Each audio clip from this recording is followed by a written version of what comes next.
déplacement que le roman opère, c'est de s'intéresser moins à Marin Marais, celui dont on sait qu'il est devenu justement un musicien reconnu, mais à une sorte de personnage plus énigmatique et beaucoup moins connu, qui est Sainte-Colombe. Je veux souligner aussi que ce qui intéresse Sainte-Colombe, ce que Pascal Quignard trouve d'intéressant en Sainte-Colombe, et il insiste à plusieurs reprises dans le livre, c'est son côté janséniste, hein, c'est-à-dire personnage de l'austérité, personnage de la spiritualité, refus des honneurs mondains, personnage marginalisé, hein, puisqu'il refuse d'aller à la cour, mais aussi qu'il est dit nettement qu'il appartient, hein, aux messieurs de Port-Royal, c'est-à-dire au jansénisme. Alors, avant de revenir au roman rapidement, je voudrais noter qu'il y a un deuxième texte très important de Pascal Quignard sur la musique, au titre très provocateur, qui paraît en 1996. C'est un livre qui s'appelle « La haine de la musique ». Et c'est un livre assez étrange qui mène une sorte de polémique intérieure de Pascal Quignard contre ce qu'il essaie de penser comme la tyrannie de la musique. C'est dans ce livre notamment qu'il fait observer que obéir et audition ont la même racine étymologique, qu'il y a quelque chose qui s'impose dans la musique, qui prend possession de vous, qui appartient au premier âge, hein, préverbal. Et dans ce livre qui a suscité pas mal de polémiques, un des grands motifs de réflexion est sur l'utilisation qui a été faite de la musique dans les camps de concentration nazis et sur le fameux orchestre qui a officié pendant des années dans le camp d'Auschwitz. Donc vous voyez que ce que je veux dire par là, c'est que la pensée de Pascal Quignard sur la musique n'est pas stable, hein, et qu'il ne s'agit pas non plus de faire de l'écrivain un théoricien de la musique, mais c'est un domaine qui à la fois l'intéresse de façon dramatique et mythique, je vais y revenir, mais aussi d'un point de vue spéculatif. Et si vous regardez La haine de la musique, vous verrez que c'est une suite de fragments, de réflexions, et parfois de réflexions qui vont jusqu'à ce que la musique peut avoir de plus, hein, autoritaire. Voilà. Le titre « La haine de la musique » est emprunté et repris au titre d'un livre auquel avait songé Georges Bataille, qui aurait dû s'appeler « La haine de la poésie ». Hein, c'est donc le rapport le plus intime à ce qui est à la fois pour vous le plus important et ce dont il faut se déprendre. Donc je crois qu'il faut ici insister aussi sur le fait que écrire la musique comme c'est fait dans Tous les matins du monde, c'est bien faire quelque chose d'essentiellement différent de la musique. L'écriture est d'une certaine manière pour Pascal Quignard ce qu'il n'a pas fait comme musicien. Hein, donc je pense que cette matinée est intéressante pour vous, pour voir de quelle manière chaque art, musique, cinéma, littérature fait à la fois la même chose et quelque chose d'extrêmement différent, voire peut-être même d'opposé. Dernier livre que je veux mentionner, très récent, qui est paru en 2009, c'est un livre qui s'appelle Boutès, du nom d'un personnage très peu connu, que Pascal Quignard est un écrivain assez savant qui aime les livres et qui aime aller chercher des choses relativement ignorées. Il s'intéresse à un personnage qui s'appelle Boutès et qui est un compagnon d'Orphée. Et lorsque le bateau d'Orphée passe auprès des sirènes, alors qu'Orphée joue de la lyre pour couvrir le chant des sirènes, Boutès, lui, décide de vouloir écouter le chant des sirènes et il se jette à l'eau. Donc Boutès est, dans la dernière méditation de Pascal Quignard sur la musique, le personnage qui obéit à l'impulsion à la fois mortifère et impérieuse de la musique. Hein, il est celui qui, les psychanalystes diraient, va vers le sentiment océanique que délivre la musique. Il est celui qui se perd dans la musique. hein. Donc c'est le contraire d'Orphée. Hein.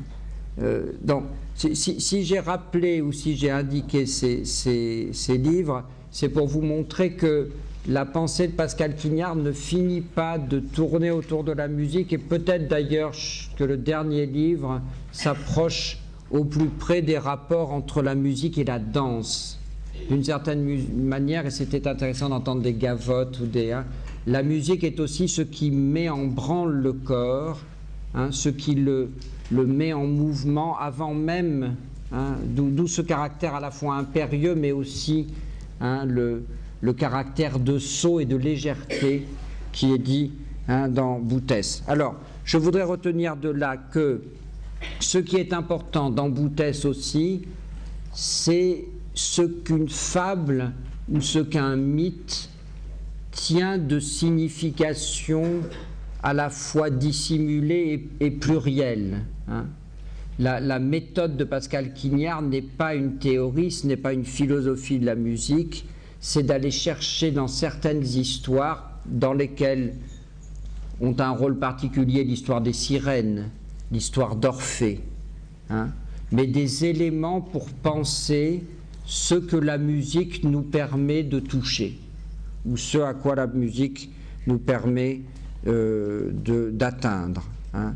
Donc, je voudrais insister sur le fait qu'il ne s'agit pas pour vous de faire quelle est la théorie de la musique qu'il y a dans Tous les matins du monde, mais de réfléchir à la manière dont la fable qui est racontée nous permet de réfléchir à ce qu'est la musique, hein, ce qui n'est pas évidemment la même chose. Donc je crois qu'on a tous prévu trop long, donc je vais aller très vite sur la fin. J'aurais voulu, à partir de là, insister sur cet espace de suggestion poétique que fournit le roman de Pascal Quignard, Tous les matins du monde. Insister aussi rapidement sur le fait que le XVIIe siècle qu'il met en scène est très éloigné du XVIIe siècle auquel on est d'habitude, dont on est d'habitude coutumier. C'est le XVIIe siècle des jansénistes, c'est le XVIIe siècle hors de la cour. Hein. Il faut bien penser que Sainte-Colombe est une sorte d'anachronisme dans son temps, c'est dit dans le livre comme dans le film. Hein. Sainte-Colombe incarne une sorte de refus du monde. Hein. Et je voudrais attirer votre attention sur le fait que l'écriture de Pascal Quignard, par un certain nombre d'archaïsmes, par l'emprunt de formules ou de vocabulaire classique, hein, ne cherche pas du tout à naturaliser le XVIIe siècle. Vous avez eu raison de commencer l'exposé tout à l'heure en disant « Pensez à l'environnement sonore du XVIIe siècle ». Je crois que c'est une des réussites du film dont on parlera tout à l'heure. Hein. C'est le contraire d'une certaine manière d'un roman historique au sens où on voudrait nous rapprocher de quelque chose qui nous soit familier. La démarche de Pascal Quignard est beaucoup plus proche de la démarche de l'anthropologie contemporaine. Dans les époques éloignées, il s'agit au contraire d'aggraver ce qui nous éloigne, de provoquer une sorte de sentiment d'étrangeté. Hein. Il ne s'agit pas du tout de rentrer dans ce XVIIe siècle selon la traditionnelle pensée humaniste qui est que de tout temps les hommes. Au contraire, il y a là une différence tout à fait spectaculaire. Nous ne sommes pas de la même époque que Sainte-Colombe, nous ne sommes pas plus de la même époque que Marin-Marais, hein, même si ça ne veut pas dire que nous ne pouvons pas comprendre. Hein, mais enfin, je crois que le livre est pour accentuer, c'est le contraire du roman historique classique en ce sens-là. Dernier point que je vais rapidement évoquer pour laisser la place peut-être à quelques questions, mais je me méfie qu'il y ait des questions, donc sait-on jamais. Je crois que le pouvoir de suggestion du livre tient dans le régime d'écriture très particulier qu'il a entre clôture et ouverture. Et je voudrais juste terminer par quelques remarques à ce sujet-là. C'est un livre qui commence par la mort de Madame de Sainte-Colombe, c'est la première phrase du livre, et qui se termine par une aube qui se lève et qui voit le retour de Marin Marais à Versailles. Hein? D'une certaine manière, l'originalité de ce livre est dans la manière de tenir ensemble une aube et un crépuscule. Le crépuscule, ce serait Sainte-Colombe, si l'on veut, et l'aube, c'est Marin Marais, mais les choses sont plus compliquées que ça. C'est ce qui commence par une mort et ce qui finit par une aube, mais c'est aussi le pouvoir même de la musique d'être toujours ouverture et clôture. D'une certaine manière, la musique est pour Pascal Quignard à la fois la mélancolie irrémédiable d'une perte dont rien ne peut se récupérer, d'une perte absolue, mais en même temps, c'est pour ça qu'il y a ouverture, on peut dire qu'elle est toujours du côté du surgissement. La musique est pour lui quelque chose qui nous tient dans le surgissement de l'originel. Hein? Ce surgissement qui est à la fois le plus trivial, le plus simple et en même temps le plus mystérieux. Ah là, ça c'est une grosse erreur, excusez-moi.